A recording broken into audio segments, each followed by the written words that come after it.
തിരുവനന്തപുരം കാട്ടാക്കട പൊട്ടൻകാവിൽ ബസും ബൈക്കും കൂട്ടിയിടിച്ചുണ്ടായ അപകടത്തിൽ മലയം സ്വദേശികളായ അജിൻ, സനൂഷ് എന്നിവരാണ് മരിച്ചത്. ഇന്നുച്ചയ്ക്ക് 1:30-യോടെയാണ് അപകടം. കാട്ടാക്കടയിൽ നിന്ന് മെഡിക്കൽ കോളേജിലേക്ക് പോകുന്ന ബസ്സിലേക്ക് യുവാക്കൾ സഞ്ചരിച്ച ബൈക്ക് ഇടിച്ചു കയറുകയായിരുന്നു. ബസ്സിനടിയിലേക്ക് തെറിച്ചു വീണ ഇവരെ ഉടൻ തന്നെ ആശുപത്രിയിൽ എത്തിച്ചെങ്കിലും ജീവൻ രക്ഷിക്കാനായില്ല. തൃശൂർ വടക്കാഞ്ചേരിയിൽ ഇലക്ട്രിക് സ്കൂട്ടറിൽ സഞ്ചരിക്കുമ്പോൾ ഷോൾ കുരുങ്ങി റോഡിലേക്ക് വീണ് പുതുരുത്തി സ്വദേശിയും അംഗൻവാടി ടീച്ചറുമായ മിനി വർഗീസാണ് മരിച്ചത്. ഇന്ന് രാവിലെ 9:45-ഓടെ അംഗനവാടിയിലേക്ക് പോകുന്നതിനിടയിലാണ് അപകടം.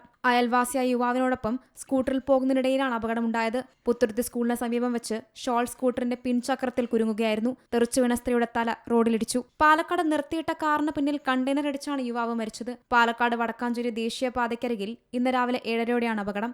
കോയമ്പത്തൂർ സ്വദേശി സഞ്ജയ് രാജാണ് മരിച്ചത്.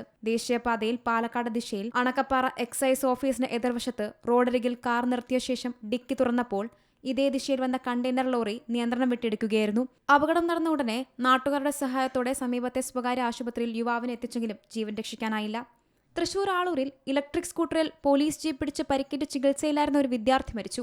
ആളൂർ ആനത്തടം സ്വദേശി 16-കാരൻ ജുവിൻ ആണ് മരിച്ചത്. ജൂൺ 15-നാണ് പൊട്ട 3 പീടിക സംസ്ഥാന പാതയിൽ ആളൂർ കദളിച്ചിറയ്ക്ക് സമീപം പോലീസ് ഡാൻസ് ഓഫ് സംഘത്തിന്റെ ജീപ്പ് വിദ്യാർത്ഥികൾ സഞ്ചരിച്ച വാഹനത്തെ ഇടിച്ചത്. അപകടത്തിൽ ഗുരുതരമായി പരിക്കേറ്റ തയ്യൽ സ്വദേശി അനന്തകൃഷ്ണൻ എറണാകുളം ആസ്ട്രോ മെഡിസിറ്റി ആശുപത്രിയിൽ ചികിത്സയിലാണ്. News desk C Malayalam news. ഏറ്റവും പുതിയ വാർത്തകളും വിശേഷങ്ങളും വിരൽത്തുമ്പിലറിയാൻ സി മലയാളം ന്യൂസ് എല്ലാ ഡിജിറ്റൽ പ്ലാറ്റ്ഫോമുകളിലും ലഭ്യം.